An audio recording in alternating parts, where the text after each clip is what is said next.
Alors, aujourd'hui, je bénis les Seigneurs d'être là, ici, pendant ces instants. Moi, aujourd'hui, j'aimerais vraiment vous dire et vous prévenir que peut-être que je vous semblerai vous dire beaucoup de choses en même temps. C'est simplement parce que je suis pressé. Je suis pressé parce qu'il y a une urgence. L'urgence, c'est le peu de temps qui nous reste avant que Christ ne revienne. L'urgence, c'est le peu de temps qui nous reste selon les promesses qu'il nous a faites.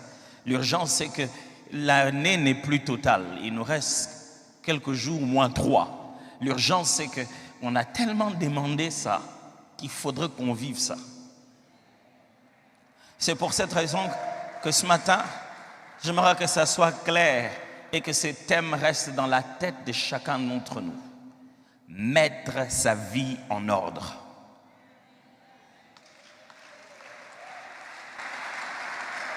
Mettre sa vie en ordre. C'est urgent de mettre sa vie en ordre. Matthieu chapitre 19, versets 16 à 22. Et voici un homme s'approcha et dit à Jésus, « Maître, que dois-je faire de bon pour avoir la vie éternelle ?» Il répondit, « Pourquoi m'interroges-tu sur ce qui est bon? Un seul est bon. Si tu veux entrer dans la vie, observe les commandements. » Lesquels?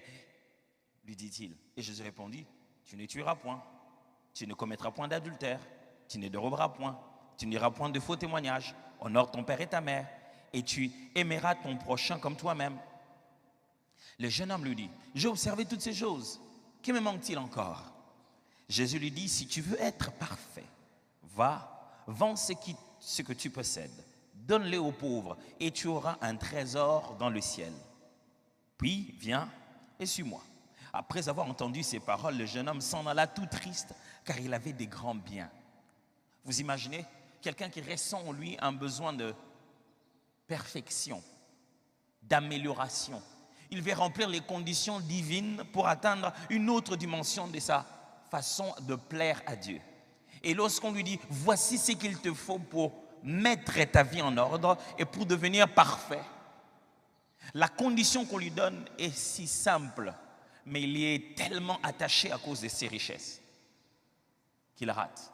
Lui qui a fait toute sa vie à ne pas dérober, à ne pas prendre la femme d'autrui, à ne pas raconter de mauvais témoignages, pendant tout ce temps, il amassait de l'argent.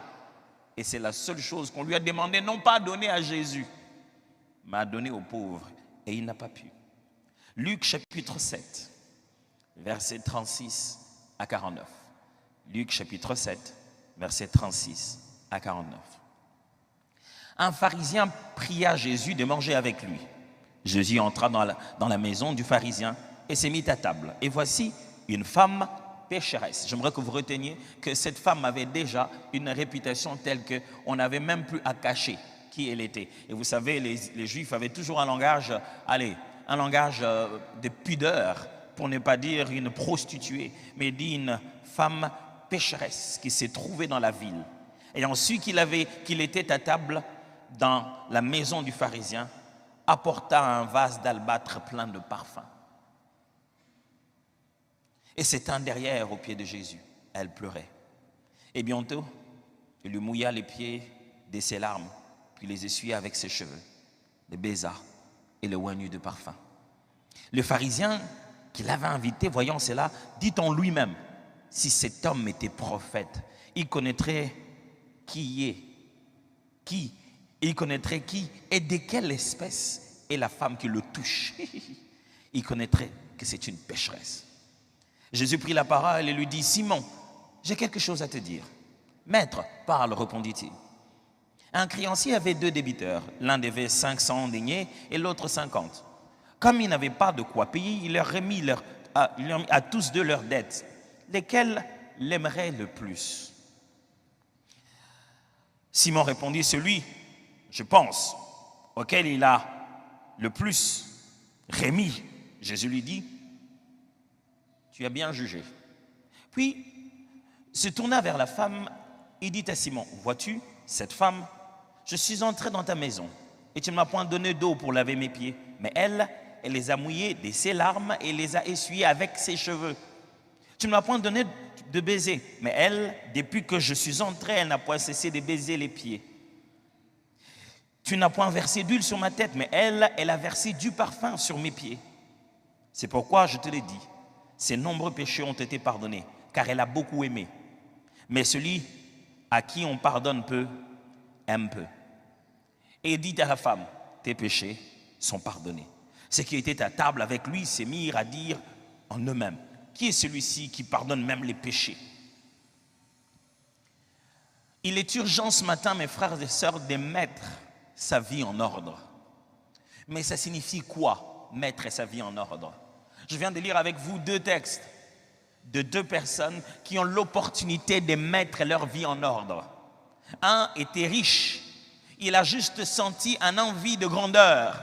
Et si j'ai passé à quelque chose de supérieur de ce que je fais déjà que je me sens bien, j'ai accompli toutes les lois, est-ce qu'on peut passer à plus que ce que je fais déjà de bon? Oh, je me reconnais si bon, comment je peux devenir davantage bon? C'est sa question à Jésus. Et Jésus lui dit, voici les bases, voici les principes, voici la norme. Il dit, bon, ça je fais déjà. Il dit, ok, si tu veux passer à la vitesse supérieure, voici ce que je te demande. Et si Dieu te demandait de passer à la vitesse supérieure en 2021, tu dirais quoi? Oui! Et si tu disais que ça te demande de mettre ta vie en ordre? Je veux passer à la vitesse supérieure, il dit, ok, sans problème. Tu dois mettre ta vie en ordre. Qu'est-ce que je dois faire? Qu'est-ce que je dois faire de plus aux gens? Qu'est-ce que je dois faire de plus pour qu'on sache qui je suis? Non, tu dois juste te dépouiller, toi, de tous tes efforts de la vie et les rendre entre les mains de quelqu'un d'autre. Il dit, ah non, pas ça. Combien de fois, nous tous, nous savons ce qu'il faut faire pendant 2021? On n'est pas prêt à le faire, mais on continue à crier que les choses vont changer. Elles ne vont pas changer si toi, tu ne changes pas. Deuxième cas, c'est une femme qui est déjà consciente qu'elle est pécheresse. En plus, sa réputation est déjà répandue de tous, connue de tous, qu'elle est pécheresse. Elle le sait. Elle apprend qu'elle a l'opportunité de rencontrer quelqu'un qui peut tout changer. Elle le voit comme une personne importante. Vous savez, des femmes d'une telle vie n'ont pas vraiment de vie, pour ainsi le dire. N'ont pas grand-chose à donner à qui que ce soit, personne ne peut hériter. Et elles ont tendance à garder leurs richesses dans des biens précieux, dans des bijoux. Et le parfum de nard plus le vase d'albâtre, c'est un parfait mélange pour donner plus de valeur à une chose aussi précieuse que les parfums à l'époque. Parce que le vase lui-même permettait à ce que le parfum qui est concentré, l'huile parfumée qui est concentrée, puisse mieux vieillir et avoir plus d'odeur. Avec les temps, il en fallait juste un peu et l'odeur restait pendant longtemps. Ce qu'elle tenait, c'était son billet de sortie, sa petite façon de préparer son deuil. Les jours où elle mourait, il y a de quoi vendre pour pouvoir l'enterrer. Elle n'a personne d'autre. C'était sa retraite. Si elle ne travaillait plus, c'était son compte en banque. Même exercice. Exactement même exercice que l'homme riche. Sauf qu'elle, cette femme pécheresse, sa seule richesse, c'était son parfum de nard pur dans un vase d'albâtre. Elle vient, personne ne lui a demandé. Elle n'a posé des questions à personne. Elle sait quoi faire. Combien d'entre nous, pendant cette année, nous savons très bien quoi faire? Vous n'avez même pas besoin d'entretien avec un pasteur. Vous savez ce que vous devez faire. Vous n'avez même pas besoin qu'on vous écoute ou que quelqu'un vous aide. Vous savez ce qui doit changer. Mais vous vous leurrez en vous disant, pourvu que je réussisse à atteindre cet objectif tout en n'échangeant pas. Cette femme savait qu'elle ne pouvait pas passer le cap. Elle devait aller voir quelqu'un. Elle est venue, elle qui n'avait plus rien à protéger, aucune réputation à garder. Elle n'avait plus rien à perdre.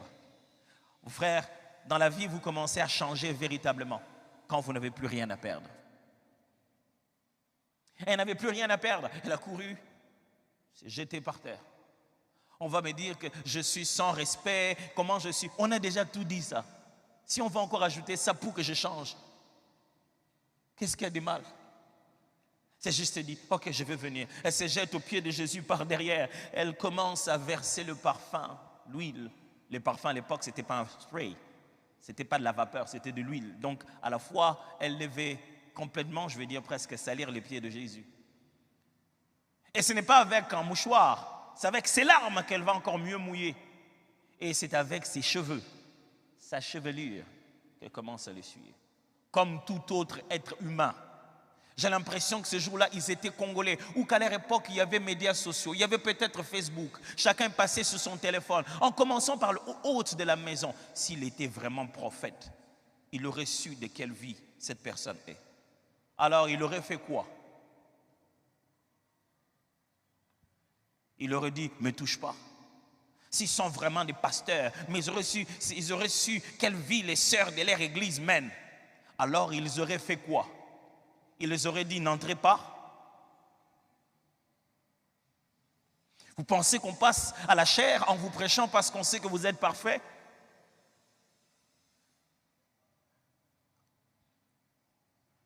Jésus se tourne vers Simon, il dit, écoute Simon, il y a une histoire que je voudrais te raconter. 2 personnes avaient de dettes, il y en a une qui avait une plus grande dette que l'autre.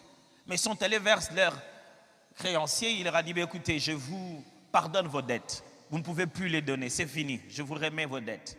Il dit, lesquels de 2 penses-tu qui va beaucoup aimer ce créancier? Elle dit, mais c'est lui à qui on a pardonné beaucoup. C'est lui qui avait une grosse dette, quand on lui dit qu'il ne faut plus payer, il va beaucoup aimer. Elle dit, justement, tu es dans cette situation, il y a celle-ci. Voici le standard. Quand j'entre chez toi en tant qu'invité, tu dois moindre d'huile la tête, mettre longue sur mon visage et qui va commencer à se fondre sur moi et faire parfum. Tu dois laver mes pieds parce qu'ils sont dans une région désertique et donc ils marchent avec des sandales et ils sont tous sales. Et là où ils doivent manger, leurs jambes peuvent probablement être à côté de leurs convives. Il fallait les laver. Tu n'as fait aucun de tout ça. Moi, je suis entré chez toi. Cette femme est venue, elle l'a fait. Elle aime beaucoup. Parce qu'elle est consciente que ce qu'on lui a pardonné est beaucoup. Ça ne veut pas dire parce qu'elle a plus péché que toi, mais elle est consciente qu'elle ne pouvait rien faire si elle n'avait pas reçu ce pardon. C'est parce qu'on a tendance à croire qu'on est déjà un peu bien qu'on pense qu'on n'a pas besoin de changement. Jésus dit, il vaut mieux encore pour toi comprendre combien mauvais tu es. Je t'aiderai à changer. Que de croire qu'il suffit juste que je t'ajoute un commandement de plus pour que tu deviennes parfait. Et si je t'ajoutais le seul commandement de plus, est-ce que tu le ferais? La preuve, le jeune homme riche ne l'a pas fait. Je suis suffisamment parfait, je n'ai pas besoin de me défier encore jusqu'au point de donner tout mon argent. Je vais déjà bien, je suis gentil avec les gens. Je vais bien, j'aide de temps en temps les gens. Mais quand Dieu dit, dépouille-toi de ce qui devient ton idole, tu te dis, mange, je suis déjà bien avec les gens, je n'ai pas de problème. Je ne suis pas obligé d'arriver jusque-là. Je vais déjà à l'église chaque dimanche. Est-ce qu'il faut vraiment que il faut que j'ajoute tout ça? Il faut vraiment que je me mette à prier comme tout le monde. Au niveau où j'en suis, je suis déjà bien. Il y en a un qui croit que le niveau où il en est, il est déjà bien. Et si on pouvait lui ajouter quelque chose de facile pour qu'il devienne parfait, il allait le faire. Mais Jésus n'a pas de facilité. Il est clair. Il faut mettre sa vie en ordre. Il y en a une autre qui s'est dit, je suis déjà perdu. Je n'ai plus rien à perdre. Je suis déjà pécheresse et je n'arrive pas à abandonner cette vie. Je ne saurais pas. Si quelqu'un ne m'aide pas, elle tombe par terre et s'en fout des gens. Elle sort là-bas, pardonnée, appréciée. Dans une autre version, on parle, dans un autre évangile, on parle du fait que Jésus considère son acte comme prophétique. Elle a posé l'acte de l'embaumement de Jésus. Jésus dit, elle a fait ceci pour mon corps. Elle m'a déjà embaumé, bien avant. Il ajoute, partout où on prêchera l'évangile, on parlera de cette femme. Et je suis en train d'en parler maintenant. Mettre sa vie en ordre, ça signifie quoi? 1, ça signifie arrêter de faire porter le chapeau de ses actes à Dieu ou au diable. Arrêter de faire porter les chapeaux de ses actes à Dieu ou au diable.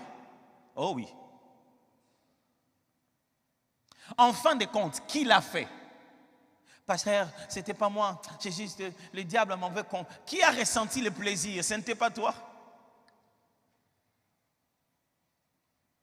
Qui a ajouté ce chiffre dans cette facture? Ce n'était pas toi. Qui a dormi toute la nuit pendant qu'il savait qu'il devait se réveiller à 3 heures? Ce n'était pas toi. Qui est en train de promener son téléphone rempli, bourré, sa carte mémoire est remplie de pornographie? Ce n'est pas toi. Quels sont les démons qui se réveillent la nuit pour utiliser ton téléphone? Quel est l'Esprit de Dieu qui t'a poussé, qui t'a inspiré sur un site pornographique? Qui doit porter les chapeaux? Le pentecôtisme a créé un système où ce n'est jamais nous, ça doit être un esprit. Ce n'est jamais nous. Vraiment, je manque un esprit de prière, c'est pourquoi je ne prie pas beaucoup. J'ai été dérangé par un esprit de séduction, c'est pourquoi je suis tombé. Je manque un esprit de consécration. Pasteur, prie pour moi, pour que je sois consacré. Hey, arrête de dormir, consacre-toi, un point c'est tout. Il n'y a pas de prière pour ça. Il est temps de mettre sa vie en ordre. Qui doit porter les chapeaux de ton retard au travail? Qui? Combien de fois on te répète, quand le chef est déjà là, il faut que tu arrives. Et non, les transports étaient difficiles. Comment le transport devient difficile que quand toi tu arrives à l'arrêt de bus?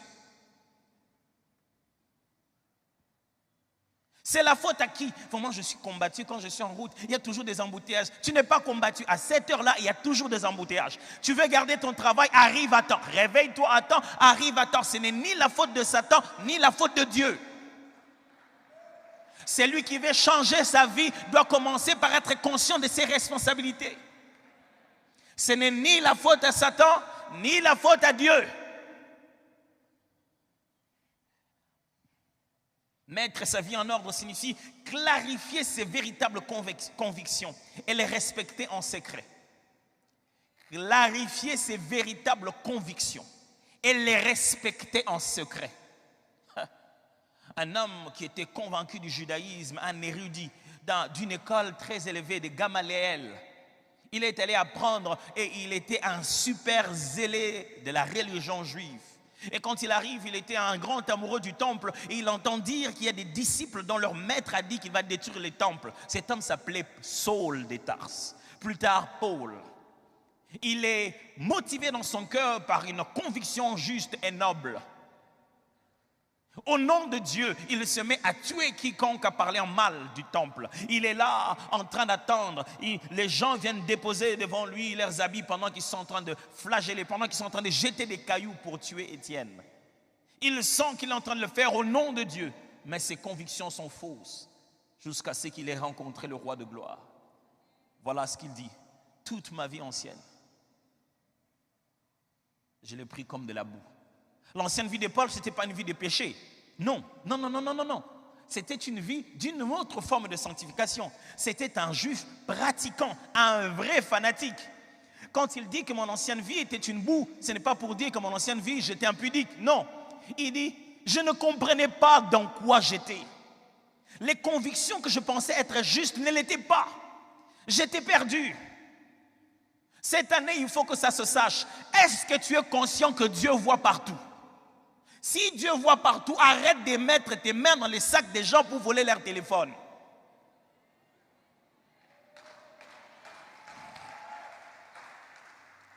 Tu crois en quoi? Quelles sont tes vraies convictions? Les véritables convictions se pratiquent en secret.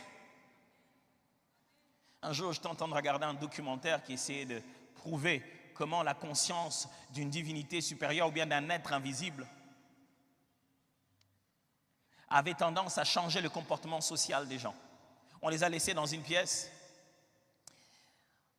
On leur a donné un exercice pour lequel ils ne devaient pas vraiment tricher, mais ils ont eu tendance à vouloir le faire d'une certaine manière. Quand on vient leur poser des questions, ils mentent presque.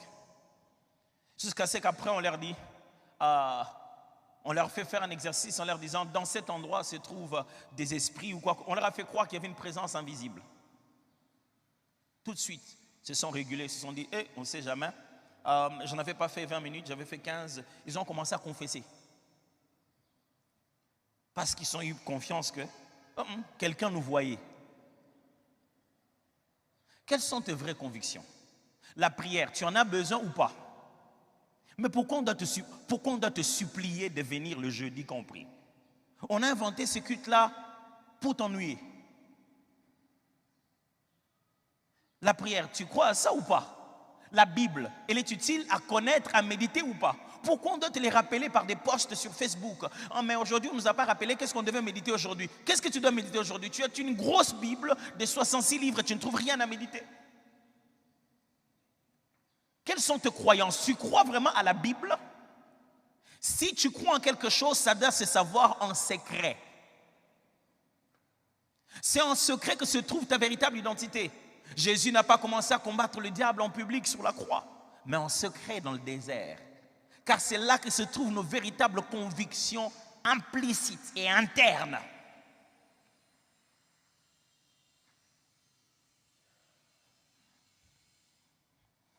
Si tu crois que nous devons donner nos offrandes, pourquoi tu le fais comme ça?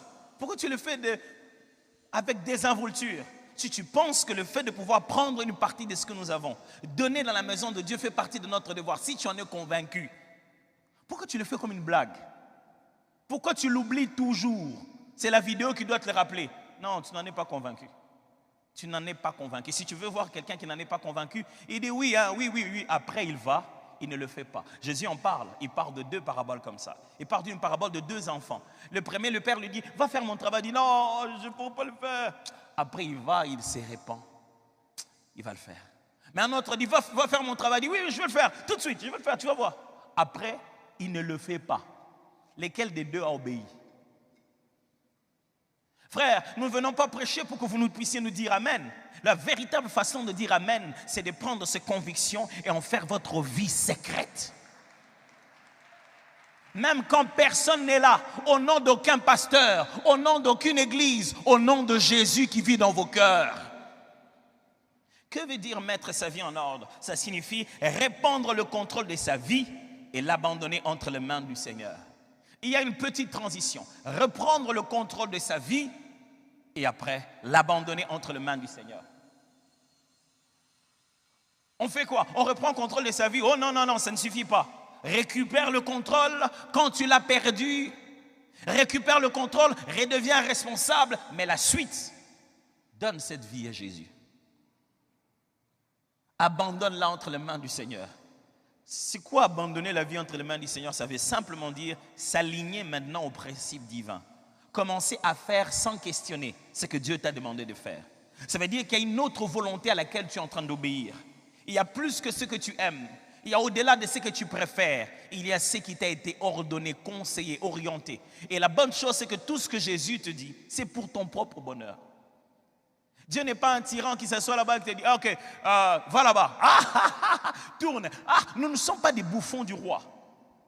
Il n'est pas là en train de nous donner des ordres pour qu'il voie comment nos vies vont lui faire plaisir. Non, tout ce que Dieu nous dit, c'est pour notre propre bonheur. Qu'est-ce que Dieu a à faire que tu aies faim, que ton estomac soit vide pendant 30 jours? Ça lui fait quoi? Qu'est-ce que Dieu a à faire que tu ne choisisses pas ses études, mais que tu choisisses les autres? Ça lui fait quoi, lui? Tout ce plan pour lequel il insiste, c'est le plan de notre bonheur à nous. Quand Dieu te demande de mettre sa vie en ordre, ce n'est pas pour lui faire plaisir. Non. C'est l'obéir qui lui fait plaisir. Mais l'ordre qui va arriver ne va pas arriver au ciel. Le changement qui va se produire ne se produit pas en Dieu. Ne pensez pas que quand vous n'avez pas fait ce que Dieu veut, il y a Dieu qui commence à se sentir mal. Il dit, qu'est-ce qu'il y a, Seigneur, j'ai mal ici. Mon fils n'a pas obéi. Non, c'est toi qui vas souffrir. Sa douleur, c'est d'avoir parlé. Il connaît la destinée et il a parlé déjà avant. Et il sait déjà que tu vas pleurer. Tu vas pleurer. J'ai des petits-enfants chez moi et le tout dernier est un garçon. Il est juste une concentration d'énergie. Ce qu'on appelle le fils de ma jeunesse. Ces derniers temps, il a pris la manie aux alentours de 21h, 22h de m'appeler pour qu'on joue au football au salon.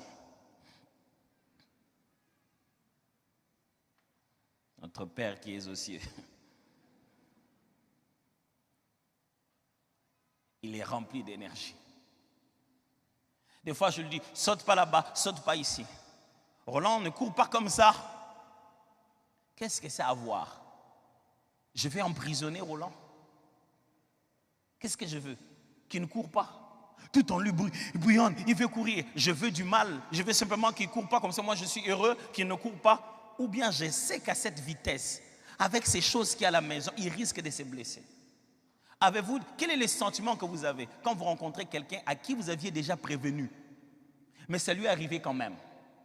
Je ne sais pas pour vous, mais je l'ai même écrit dans les méditations de YouVersion. Dans la méditation que j'ai publiée sur YouVersion qui parle de entre pères, un père céleste, c'est qu'un père céleste, un père terrestre peut apprendre du père céleste. J'ai donné cette illustration. Parce qu'en fait, devant, je suis confus. Je ne sais pas si je dois dire enfin, en lingala, on dit ozui. T'en as eu pour ton compte, je te l'avais dit. Je ne sais pas si je dois dire ça. Je ne sais pas si je dois lui dire, tu vois, les parents ont toujours raison. Ou je dois plutôt dire, oh, c'est pas grave. Je ne sais pas si je fais les deux en même temps. Il dit, ah voilà, tu vois, je t'avais dit quoi vraiment? Mais voilà. Mais c'est juste la compassion paternelle qui te fait même oublier le fait d'avoir raison. Tu n'as même plus envie d'avoir raison. Tu as juste mal. Et même quand tu lèves la voix pour dire que tu as raison, ce n'est pas pour avoir raison. C'est juste pour le rappeler que quand je parle avant, il faut écouter. À quoi ça nous sert de passer 31 décembre, veillée de traverser, 1er janvier, prière pour démarrer? À quoi ça nous sert d'écouter notre Père au début pour ne jamais lui obéir dans le reste du temps? Mettre sa vie en ordre signifie seulement arrêter les interdits et commencer les directives. Arrêter les interdits et commencer les directives. Frères et sœurs, cette année, il y a des choses qu'il faut absolument que tu arrêtes et je n'ai pas besoin de les connaître. Parce que personnellement, nous le savons. Toi-même, tu es là, tu te dis, ah, moi ici, il faut que j'arrête un peu de boire, ça me rend ridicule. Hein? Et tu ne le caches, ça fait quoi? Oh, qu'est-ce que j'ai à voir avec le fait que tu sors de l'argent de ta propre poche pour t'enivrer toi-même et te rendre ridicule? Qu'est-ce que ça ajoute à ma pastorale? Tu penses que quand tu es ivre, moi je vais cogner ma voiture, tu vas cogner la tienne. Il n'y a pas de transfert d'ivresse. Tu penses que quand tu es ivre, tu vas battre ma femme, tu vas battre ta femme à toi.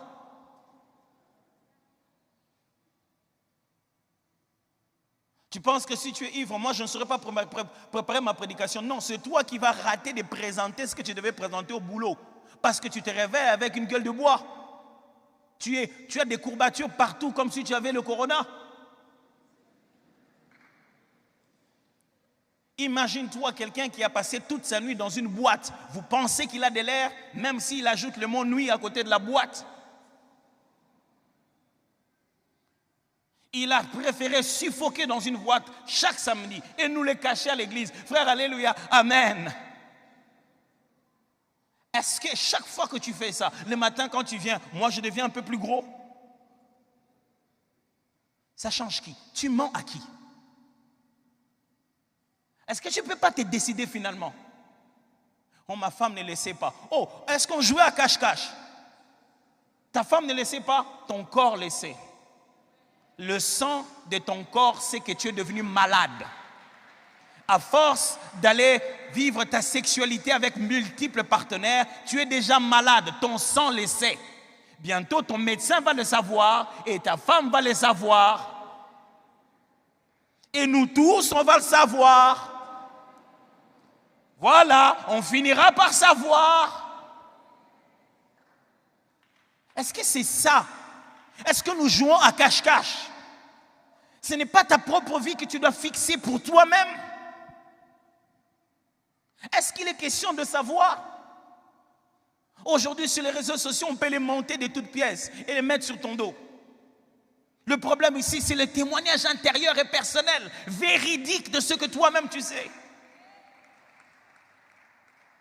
Il y a plein d'interdits que Dieu nous a même donnés l'année passée. Ce sont ces mêmes interdits qu'il répète aujourd'hui. Il dit, touche pas à ça.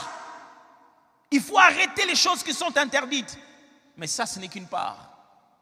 L'autre part, il faut commencer à obéir aux directives.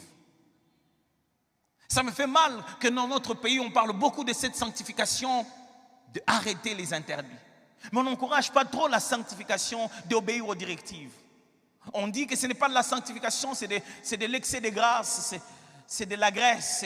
En fin de compte, si on fait qu'encourager les gens, on va les amener dans la mauvaise direction. Regardez combien de fois les apôtres disent, je vous encourage frères, je vous exhorte frères, je vous en conjure, je vous supplie mes frères. Les apôtres supplient les gens, ils les encouragent à la bonne direction.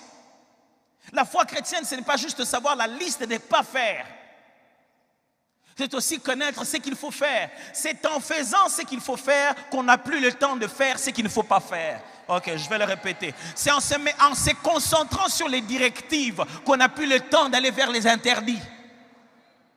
Parce que les directives nous occupent au même moment où on aurait censé être occupé par les interdits. Je me rappelle, fiancé, je venais nouvellement. Ma femme venait de me dire oui dans nos fiançailles. J'ai fait un grand travail de préparation et j'ai obtenu ce que je voulais. Elle m'a dit oui et je suis perdu. Une semaine, 2 semaines après, je suis allé voir le pasteur Roland. En toute sincérité, je lui ai dit, papa, je sais tout ce que les fiancés ne doivent pas faire. Mais je ne sais pas ce qu'ils doivent faire. Entre maintenant et se marier, on fait quoi? Plein de fiancés ne savent pas ce qu'il faut faire. C'est pourquoi ils passent tout leur temps à faire ce qu'il ne faut pas faire. Vous savez pourquoi? Parce qu'on leur a seulement dit ce qu'il ne faut pas faire. Et à force d'exposer la loi, on expose le péché. On donne envie de faire ce qui est interdit. Il a ri de moi. J'ai dit, pasteur, mais sanctifié, je sais le faire. Et on ne va pas se toucher, on se voit toujours en public, je connais toutes les règles, mais entre-temps, on fait quoi? Cette année, il faudrait que vous appreniez non seulement à fuir le péché, mais à aller vers la sanctification. Vous ne pouvez pas être réactif. Vous ne pouvez pas attendre où est le péché pour que je puisse le fuir. Toute ta vie, tu es là en train de chercher le péché pour le fuir. Le péché n'est pas la référence. Jésus est la référence. Demande-toi comment je peux devenir de plus en plus comme Jésus. Mettre sa vie en ordre, pourquoi? Pasteur, si tu continues comme ça, je vais quitter l'église. Pourquoi je dois mettre ma vie en ordre? Ok, parce que vous êtes vulnérable dans cet état. Vous voyez comme vous êtes là? Vous le savez vous-même, vous êtes vulnérable. J'ai une mauvaise nouvelle pour vous. Spirituellement, rien n'est caché. Les démons les savent. Les sorciers les savent aussi. Et vous savez qu'ils les savent. C'est pourquoi quand on veut commencer à chasser les démons, vous vous taisez, vous dites, au moins si je ne les chasse pas, ils ne vont pas me déranger, ils ne vont pas parler de mes problèmes. Vous vous trompez. Vous êtes conscient que quand votre vie n'est pas en ordre, vous êtes vulnérable quelque part. Vous ne prenez même pas le courage de riposter contre les attaques de l'ennemi parce que vous savez qu'au fin fond, c'est votre faute. Vous êtes irrésolu. Vous ne savez même pas demander. Vous ne savez même pas exercer votre foi dans certaines choses. Parce que vous dites, est-ce que j'en suis digne? Et vous dites, est-ce que le Seigneur sait ça? Est-ce que je peux insister? Tu ne te sens même pas libre devant ton Père. Deuxièmement, parce que vous risquez des conséquences néfastes. Jésus était clair les jours où il a pardonné les péchés de la femme adultère. Il dit, personne n'était condamné. Il dit, où sont-ils? Ils sont partis. Il était clair. Il dit, personne ne te condamne. Moi non plus, je ne te condamne. Va et ne pêche plus. Oh, il était encore plus clair. Quand on a mené cet homme par ses amis, on l'a fait entrer par le toit, on l'a déposé, il était malade. Jésus, regardant leur foi, il a prié pour cet homme, il était guéri. Il dit, tes péchés te sont pardonnés. Va et ne pêche plus. Il est clair. De peur qu'il ne t'arrive quelque chose de pire. Vous savez, la loi de la satiété, c'est qu'on a tendance à, quand on désire une chose de mauvaise ou quelle qu'elle soit, la chose qu'on convoite, On se sent mal à l'aise quand on l'approche. Le jour où on l'a touché, oh, tu te sens mal après. Pourquoi j'ai fait ça? Après-demain, tu touches, tu te sens moins mal. Après-demain, tu te sens plus mal. C'est la prochaine étape qui va te faire cette peur-là. Et tu vas commencer, oh non, j'ai juste regardé la pornographie. Oh, je ne devais pas au Seigneur.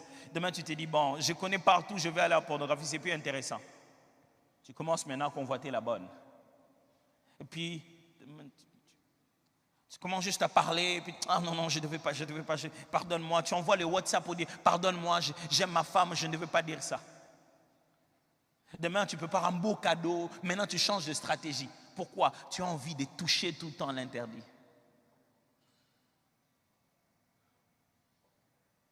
Tu penses avoir pied. Il est possible qu'il ne te reste que quelques jours avant le scandale. Mets ta vie en ordre. Je l'aurais dit. Je l'aurais dit. Je l'aurais prophétisé. Mets ta vie en ordre. Vous devenez nuisible à la destinée des autres quand votre vie est en désordre. Ou avez-vous déjà vécu avec quelqu'un dont la vie est en désordre? Vous ne serez pas heureux d'un mari dont la vie est heureuse, d'un mari dont la vie est en désordre, heureux d'une femme dont la vie est en désordre, heureux d'un grand frère dont la vie est en désordre, d'un père dont la vie est en désordre. Tu ne peux pas partager la vie de quelqu'un qui est en désordre et toi en tirer bonheur. Il va boire comme il veut et c'est toi qui seras le sac à boxe. Il va venir cogner sur toi. Il va t'insulter sur des choses que tu n'as même pas fait. Pourquoi? Parce qu'il vit avec des amis en désordre.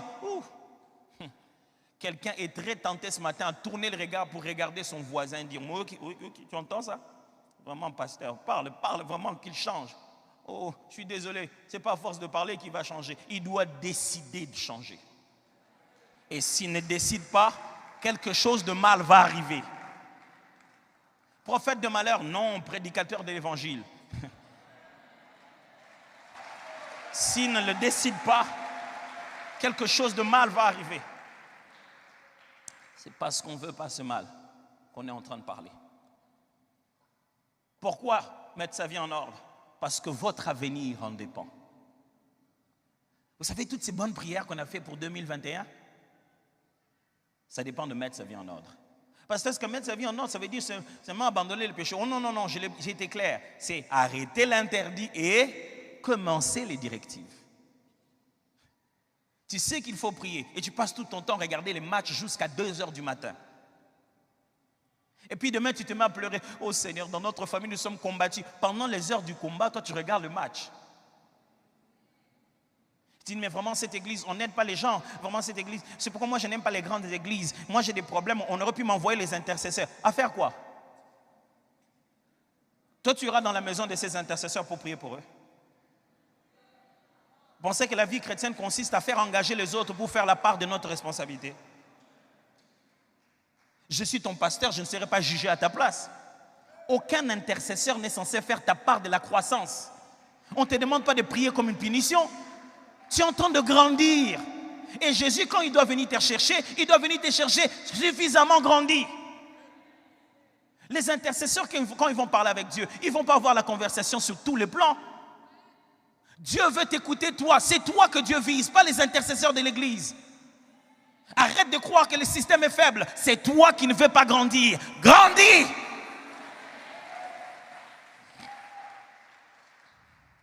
Mets ta vie en ordre. Je vais prier après. Ok.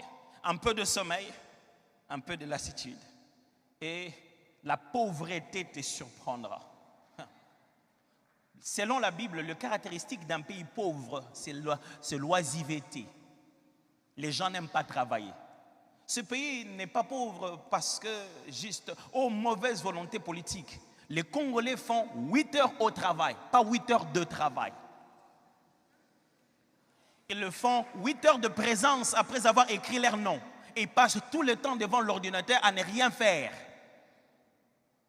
Demande-leur de t'écrire ce qu'ils ont vraiment accompli comme tâche. Dis, on ne paye pas bien, c'est pourquoi je ne travaille pas. On paye parce qu'on travaille.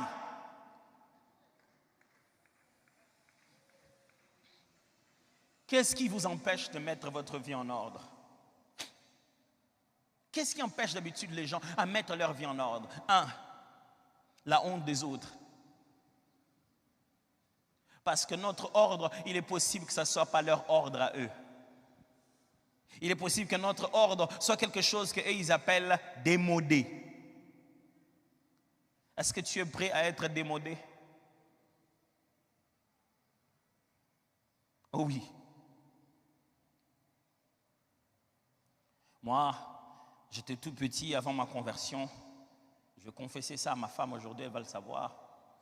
Très petit, c'est moi qui avais les goûts. J'étais un vrai fashioniste.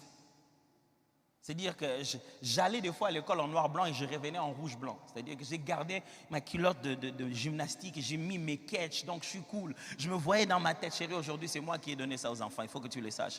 Je l'avoue devant tout le monde. Et très jeune, quand j'ai donné ma vie au Seigneur Jésus, la première des choses que j'ai arrêté de faire, c'est paraître. Je vais dans ma garde-robe, je prends les choses qui respectent le code de la couleur et je les porte. Oh, je ne vous vise pas du tout. Je ne vise aucun standard pour qu'il soit... Non. Je ne veux pas ça. Quand je me suis converti, je commençais à aller à l'église. Et je l'ai rencontré ici, je l'ai raconté ici la dernière fois. À ce moment-là, le Seigneur n'avait pas permis qu'on ait trop de moyens. Ma mère est allée dans la friperie et elle a acheté des culottes des plages. À l'américaine, c'était gros comme ça, et il y avait le ponte ici et c'était bleu ciel. Je m'en souviens très bien, parce qu'on était devenus très amis. Et j'allais à l'église, je prenais ma chemise blanche où on avait le cuisson de notre école, j'enlevais juste les cuissons et je portais ça. Et comme chaussures, j'avais les babouches. Et puisque quand tu te laves avec du savon qui est prévu pour la lessive, tu te laves avec, après tu deviens tout blanc. Ça devient tout blanc comme ça là, sur tes jambes, on appelait ça quand on était petit géographie, parce que ça avait des formes comme de la géographie. Et on savait que pour fixer la géographie, il faut de l'huile de palme. C'est de mon époque, ils connaissent bien de quoi je parle. Tu vas en mettre suffisamment au point que tu brilles. Quand on dit loin d'huile ma tête, nous on oignait d'abord les jambes, c'est-à-dire, et ma journée déborde.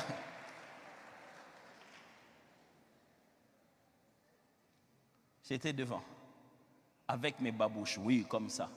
À la jeunesse, là où toutes les autres jeunes filles sont hautes sur des talons et les autres jeunes hommes sont bien enfilés. J'étais là, à mes mains levées dans la gloire. Frère, si tu as honte de gens pour changer, sache qu'ils ne te sauveront jamais. Tu sais quoi? Ils ont honte de te dire d'arrêter. Et toi, tu as honte d'arrêter. Qui perd? Ils voudraient te dire, toi aussi tu dois changer. Et ils ont honte de te le dire. Et toi, tu as honte de changer parce qu'ils risquent de voir que tu as changé. Deuxièmement, la procrastination. Oh, c'est cette habitude qui consiste à se dire, je le ferai demain. Procrastination. Mets ta vie en ordre aujourd'hui, pasteur. Dès que j'aurai l'argent de ce salaire de cette année, je vais donner à cette jeune fille-là, comme ça, elle et moi, c'est fini. Oh. Finis ça maintenant. Non mais pasteur, on risque... Pourquoi nous les hommes, on commet des bêtises et on ne veut pas en subir les conséquences? Ne reporte pas demain ton changement d'aujourd'hui. Pourquoi? Qu'est-ce qui nous empêche de mettre notre vie en ordre? La mauvaise compagnie. Oh, la Bible est claire là-dessus. La mauvaise compagnie corrompt les bonnes mœurs. Ceux qui sont avec toi sont comme toi. Pourquoi tu vas changer? Oh oui, poussins, pareil à l'aiglon, mais lorsqu'ils vont grandir, on se rend compte que l'un a des ailes pour voler plus haut. Mais il est tellement resté dans la basse-cour que personne ne lui a appris à voler. Quitte la basse-cour. Dieu t'a appelé pour la grandeur. Qu'est-ce qui nous empêche de mettre notre vie en ordre? L'esclavage du plaisir. On aimerait bien l'arrêter, mais on aimerait que ça nous fasse le même bien. La quête au plaisir n'a pas de fin. Le plaisir devient de plus en plus cher. Plus on a de l'argent, plus on a envie de se prendre, de se faire plaisir. Mais chaque fois qu'on se fait plaisir, cela n'amène pas toujours le bonheur. Et enfin, le conformisme. Le conformisme. On veut tellement se conformer. Et la Bible est claire, ne vous conformez pas au siècle présent. Ne les faites pas pour être dans l'alignement. Le christianisme, c'est être différent. Ce n'est pas être pareil. Mon temps est fini. Moi, je n'arrive pas à céder ce micro si je ne dois pas vous dire comment mettre sa vie en ordre. Comment? Je vous propose 6 choses. La première, reconnaître qu'on a tort. Frères, sœurs, vous avez tort. Oh oui, vous avez tort. Pasteur, celui qui avait commencé, c'est pourquoi on ne se parle plus. Tu as tort d'avoir des ennemis et de ne jamais parler à quelqu'un. Tu as tort. Mais pasteur, tu ne sais pas le mal qu'il m'a fait. Tu as tort. C'est lui qui ne croit pas qu'il a tort, ne pense pas qu'il doit changer. Deuxième chose, reconnaître qu'on a besoin d'aide. Non, pasteur, moi-même je vais faire ça. Personne ne va savoir, je vais demander pardon aujourd'hui à Dieu. Demain, je vais plus refaire. Mais ça fait 5 ans que tu tentes ce cycle-là et tu n'arrives pas à le briser. Tu ne penses pas que tu as besoin d'aide? La Bible dit, confessez-vous les péchés les uns les autres. La meilleure façon d'avoir la victoire sur l'ennemi, c'est de briser le secret. C'est de briser le secret. Satan te fera croire. Je ne vais pas dire mes choses aux gens. Finalement, on va les raconter à tout le monde. Ne nous le dis pas. Après, tout le monde le saura. Ça sera sur Facebook. On le saura de la très très mauvaise manière. Non, les pasteurs, quand on leur raconte des choses, ils disent ça sur la chair. Depuis que tu viens ici, tu as entendu que je t'ai dit des choses de quelqu'un d'autre aussi. Quelqu'un qui s'est plaint ici, je le dis sur la chair. Il y a suffisamment de choses qui sont dites dans la Bible qui ressemblent à la vie de tout le monde. Je n'ai pas besoin de prendre la tienne. Ce qui est ici ressemble déjà à la tienne.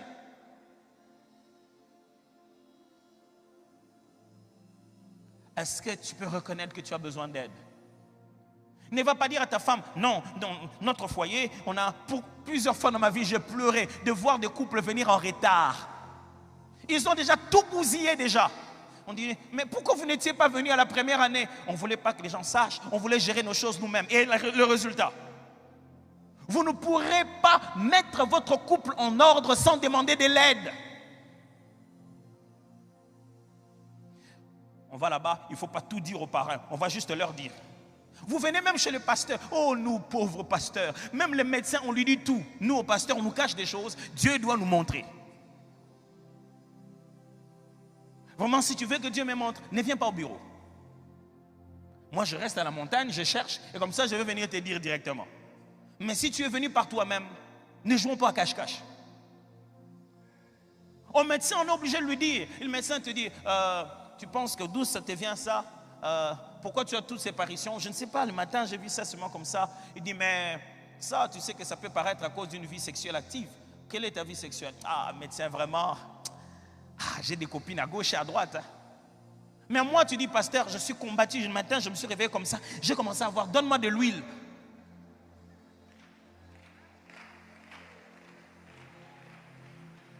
Comme ça, tu te dis, si tu me caches ça, ça va quand même faire l'effet qu'il faut. Si je te mets de l'huile sur le péché va gonfler. Je l'aurai loin. Tu as besoin d'aide. Un homme fort se reconnaître qu'il a besoin d'aide. John C. Maxwell, un des auteurs chrétiens connus en leadership, dit, le premier signe du leadership, c'est la vulnérabilité. Être capable de dire, ça je n'arrive pas à faire. Il faut que quelqu'un d'autre m'aide à le faire. Tu n'es pas un homme parce que tu ne dis rien à personne. Mais parce que tu t'arrêtes et tu te dis, aidez-moi dans ça. 3. Reconnaître sa responsabilité. Pourquoi tu veux que ça change dans ton couple et personne n'a raison, personne n'a tort? Tu n'es responsable de rien. Pasteur, dis-lui, ça ne marche pas dans cette maison, dis-lui. Il vient tout le temps en retard. Il s'est seulement réveillé un bon matin, il s'est dit, à partir d'aujourd'hui, je viens tout le temps en retard pour que ma femme en parle au pasteur. Même les victimes sont responsables d'une certaine manière. Quelle est ta part de responsabilité? Non, pasteur, ce n'est pas moi, c'est Satan. Oh non, non, non, non. 4. Changer ce qui est à notre portée. Quand je vous demande de changer, je ne vous demande pas de changer le monde entier. Je ne vous demande pas de vous réveiller un matin, taradada, tout a disparu. Vous n'allez pas faire disparaître les sites pornographiques. Commencez par faire disparaître les vidéos qu'il y a dans votre téléphone. Commencez par changer ce qui est à votre portée. N'essayez pas de changer 20 jours avant.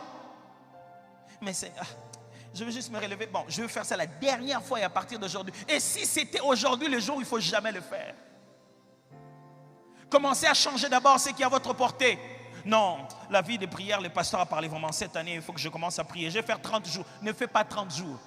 Commence d'abord par prier le matin avant de partir. Te précipite ça. Te précipite pas. Commence par ce qui est à ta portée d'abord. C'est tout ce que Dieu te demande. Il ne te demande pas d'aller bouleverser le monde. Il te demande de prendre l'argent que tu as, de donner aux pauvres. Jésus dit, tu veux devenir parfait, commence avec ce que tu as. Commence par changer ce que tu tiens dans ta main. Commence avec ton téléphone. Commence par changer de numéro, tu ne mourras pas. Oh non, il y avait tous mes numéros ici et tous mes numéros ici. Mais quand il m'appelle ici, est-ce que tu ne peux pas changer de numéro une fois dans ta vie?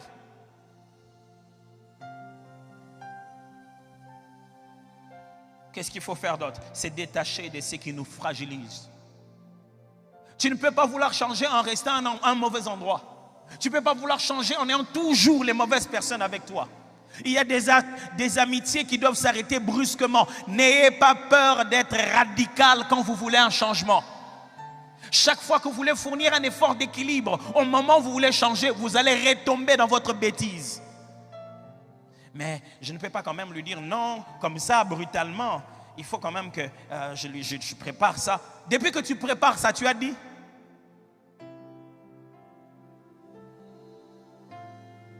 Enfin, être redevable à quelqu'un.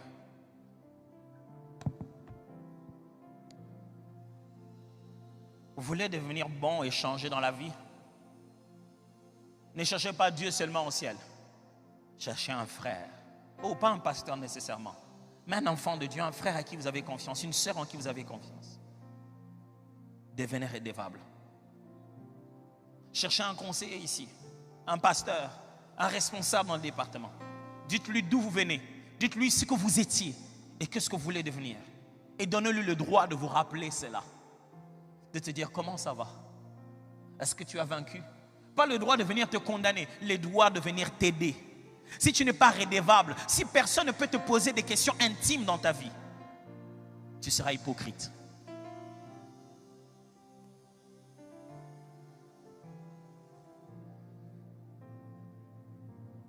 Si tu veux changer, tu dois le faire à la manière de la Bible. La Bible dit, vous devez être redevables les uns aux autres. Est-ce que j'ai été clair ce matin? Je ne sais pas. Est-ce que j'ai dit tout ce qu'il fallait dire? Est-ce que j'ai vraiment mis dans nos cœurs l'urgence de comprendre que cette année ne dépend pas des jours, mais dépend de nous? Est-ce que j'ai été suffisamment clair pour nous rappeler que ce n'est pas question de la gloire de Dieu qui va descendre seulement, mais c'est la décision de nos cœurs qui doit tout changer?